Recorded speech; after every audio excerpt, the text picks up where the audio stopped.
நம்ம certificate distribute பண்ண போறோம். சோ என்ன இதுன்னு பாத்தீங்கன்னா உங்க ஃப்ரெண்ட்ஸ் ரிலேட்டிவ்ஸ் கேக்குறவங்க அக்கா பக்கத்துல நெய்பர்ஸ் அவங்க எல்லாருக்குமே வந்து சொல்லுங்க. அடுத்த பேட்ச் ஸ்டார்ட் ஆகுது. ஓகேங்களா? யார் உங்க பேர்லாம் சொல்லி கூடாது. ஒருத்த கூட மாமே குடுக்கல. சரி சொல்லுங்க.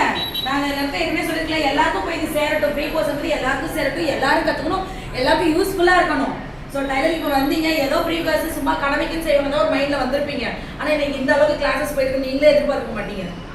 நீங்கள் இந்த அளவுக்கு பண்ணீங்க நாங்களே எதிர்பார்க்கல.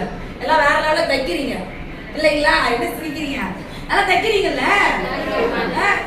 வந்தாங்கல்ல இன்ஸ்பெக்ஷன், அவரே வந்து ஆடி போயிட்டாரு. எல்லா இடத்துல போய் சொல்லியிருக்காரு கடையில் வாங்கின துணி மாதிரி அந்த அளவுக்கு நீங்கள் எஃபர்ட் போட்டிருக்கீங்க.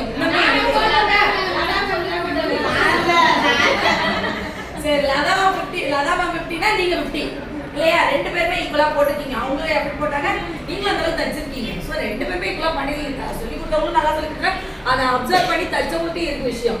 ஸோ எல்லாருக்குமே போய் ஆல் கிரெடிட்ஸ் எல்லாருமே அவங்க ரெண்டு பேருமே போய் சேரும். ஸோ அதே மாதிரி அடுத்தவங்களுக்கும் போய் சேரணும்னு நினைங்க. எல்லாத்தையும் போய் சொல்லுங்க. உங்க இன்ஸ்டா பேஜ்லயும் போடுங்க. என்னோட இதை எடுத்து போடுங்க இன்ஸ்டா பேஜ்ல, இல்லை ஸ்டேட்டஸ் வைங்க. ஃப்ரீ கிளாஸ் வருதுங்க, அப்பதான் 4 பேருக்கு போய் சேருங்கன்னா உங்க பேட்சுக்கே பாத்தீங்கன்னா நீங்க வந்ததுக்கு அப்புறம் நிறைய என்கொயரி வந்துச்சு. 20 நாள் கழிச்சு 10 நாள் கழிச்சு அந்த வீடியோவே போகுது. அதுக்கப்புறம் வந்து கேட்கறாங்க, நிறைய பேர் கொடுக்க முடியல நம்ம. ஸோ அந்த மாதிரி இல்லாம கரெக்டா போய் உடனே நீங்க வீடியோ போடுங்க, எடுத்து போடுங்க, ஸ்டேட்டஸ் வைங்க. அப்பதான் எல்லாருக்கும் தெரியும், எல்லாருக்கும் போய் சேரட்டும். ஓகேங்களா?